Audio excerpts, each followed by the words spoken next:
Okay, so in the last episode, I was telling you all about my travel back to Japan and how I'd managed to get on a sort of like night sort of flight. It was like half night, half day, half night, I think it was. Um, well, it was, and it wasn't. It was sort of like a bit of day, a lot of evening, and a lot of night. That's what the flight really was. So I was just saying in the last episode that they had dimmed the lights, and then at some point later, the lights just go off completely. And I think I moaned about this before, but like when the lights are so dark, it's really hard to watch a screen that's very bright in front of your face. You know, it's just horrible using a bright screen in a dark room. So I just tried to sleep again, and as you know, I can't sleep on aeroplanes. So it's just like me closing my eyes and just thinking, I hope the flight's over soon. But I did manage to watch two films just before the lights went out completely and before it became really dark. And what did I watch? I watched a film called Pan, which is like a prequel to the Peter Pan story, which was okay, not bad. It was okay. I'm going to leave it at that. And then I watched, I think it was the final Matrix film in the Matrix trilogy. I think it's a trilogy. Three. I mean, I think there are three of them. And that was terrible, to be perfectly honest. I thought that was rubbish. Really predictable and just felt like it was rushed. The whole thing was rushed. Some of the acting was very questionable as well. But anyway, you know, I'm not a film critic, so I'll leave it at that. But yeah, the flight was fine, and I arrived in Narita Airport, and anyone who's flown to Japan as a tourist knows that getting into the airport takes a very, very long time. There seems to be huge queues, always. It doesn't seem to matter like which time I arrive. Maybe I'm getting on the wrong flight, I don't know. But whenever I arrive, there's these massive queues to go through. So just because you've arrived doesn't mean your journey's over. No, you've got like about an hour, hour and a half, 2 hours to wait before you can actually get through like the security, like the passport check to get in. And I always hate that because I'm feeling tired. It's awful. You know, I'm feeling awful, I mean. And I have to stand up for hours just to get in and then, you know, get to my bag and then be on my way, you know, start the journey to get to wherever I have to go. So it really introduces a long delay. And I don't seem to have this problem at other airports. It just seems to be the Japanese airports. I don't know why. But anyway, so you go in and there's like two areas to go. You've got like foreigners and Japanese people. And the queue for the Japanese people is usually less. You know, there seems to be less. There's less Japanese people coming to Japan than there are foreigners, obviously. But I noticed, I went to the foreigner queue, of course, and I noticed that this queue split up again.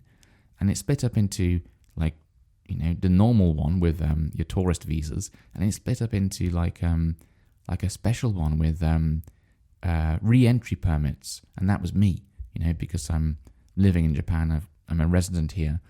And there was no one in the queue. Well, actually, okay, like there's like a queue sort of like ropes that you have to go around. There was no one in there at all. It was amazing. It was like getting like a fast track type ticket at a theme park. You've got a normal queue and you've got like no one in the other queue because you paid some stupid money to be able to walk all the way to the front. It was like that. It was great. And I think there's only like one or two people in front of me in the whole queue. And it just, you know, I was through it in like 5 minutes. I thought, I can't believe it. This is the first time I've ever got into Japan so quickly. And when I was entering this queue, it was weird.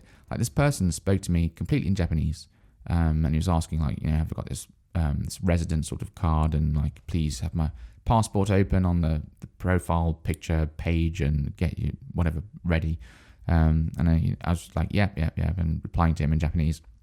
And the next person I saw, just like seconds later, all English. Weird. So it's like, and then I had to see like this person who like, they like check my documents and then they take a photograph of me on this machine and then they had to get my two fingerprints. It's all very like, a bit over the top. I don't know why they have to take my fingerprints. It's like they're assuming I'm a criminal, you know? It's like, this is for when you break the law, and then we can match your fingerprints up with the crime scene. It's very weird. Other countries don't seem to do that. And it's not a nice feeling, I can tell you. But anyway, I never knew who was going to speak what language to me. It was weird. It's like, it's either going to be Japanese, it's either going to be English. And after a long flight and not having any sleep, your brain it's just confused and by having to switch between one language and another. Anyway, that was all okay. I got through security, like the passport security thing, and then there's another security thing, like a customs check, which is weird. I don't know why, but in Japan I have to fill out this bit of paper saying no, I don't have anything that I need to declare, that I need to tell anyone about, and then someone looks at my paper and says, okay, you can go through. I don't know why. In England, you've got, like, if you have something to declare, if you've got some items you need to tell customs about, you go through this different path, this different route. If you don't, you just walk out the airport. Yeah. Anyway, that's just one of those odd things about Japan. They seem to like paperwork a lot over here, and filling in forms and things like that.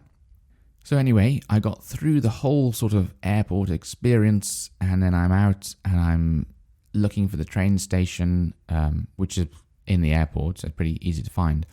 But the trains over here, I think they're quite confusing to use. Japanese people are probably going to say, no, they're not, they're fine, because they've lived here all their lives and they're used to all the different companies and the systems and the ticket machines and everything.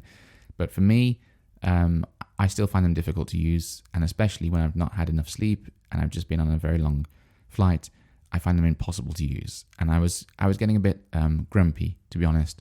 I'd waited in this big queue to buy this special ticket. It's confusing. You need to buy a train ticket, and then to ride this express train, you need to buy another train ticket along with that ticket, and you have to choose when the train's going to leave and all this stuff. And I don't know how far the train station is away. How far do I have to walk? There's a train in 5 minutes. Is it 5 minute walk away? Is it a 10-minute walk away? Am I buying the wrong ticket? It doesn't explain anything to you. And then I tried to pay with a credit card, and no, you can't use a foreign credit card in an airport full of foreigners who are going to be trying to use their foreign credit card. You can only use Japanese credit cards. Great. So there's a big queue, and this, things like that are making the queue even slower. And I just gave up. I gave up using this machine because there's a huge queue behind me, and I don't want to make all these people wait even longer. So I just thought, no, just give up. And I thought I'll just travel back by normal train.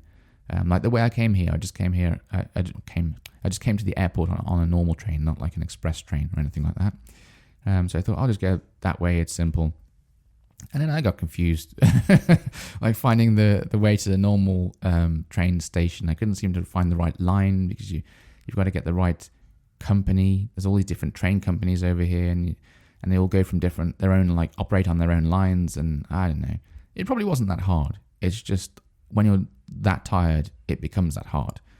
So I got back in the queue and I managed to get this ticket for the express train, and no one checked it anyway, which was annoying.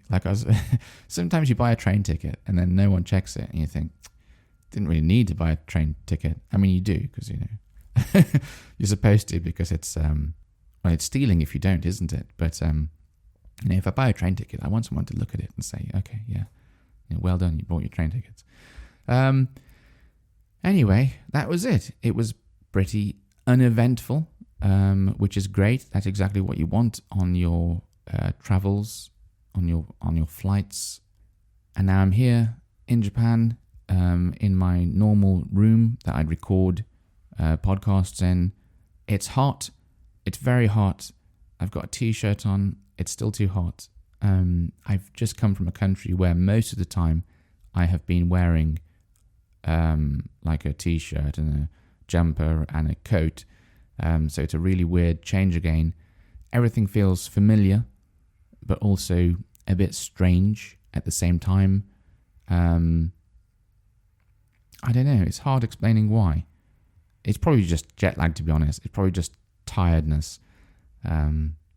I mean, it feels good to be back in Japan. You know, I landed in Japan, went on the train eventually, looking out of the window, and I can see all of the scenery, which is nice in its own way.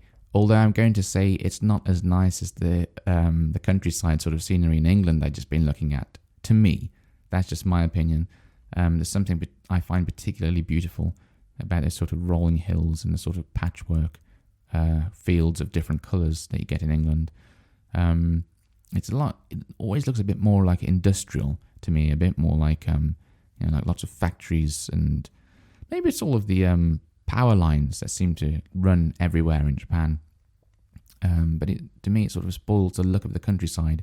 And over here, it's really different. You don't get like rolling hills. You just get like really, really, really flat ground, and then like some mountain or like really sharp hill is sticking up, and that hill is always like covered in loads of trees and green, which, like I say, is nice in its own way. So I was looking out of the window thinking, yeah, it's Japan. I'm back in Japan. And I was enjoying that, enjoying looking out the window, enjoying the view, enjoying looking at Japan again.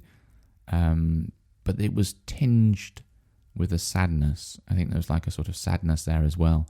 Like, I think when I'd been in England just, not long ago, it doesn't feel that long ago at all.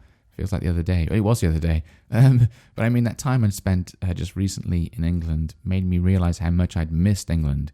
Even though, England's not perfect, and there's lots of things that I don't like about England, or that I wish were better in England, I had indeed missed England a lot, and it felt like 1 year and almost 8 months was like a bit too long to be away. I think if I went back like every year, that would be like just about right. But anyway, that's it. It was a really good trip overall, and I'm sure I'll remember more things about it to tell you in upcoming podcast episodes.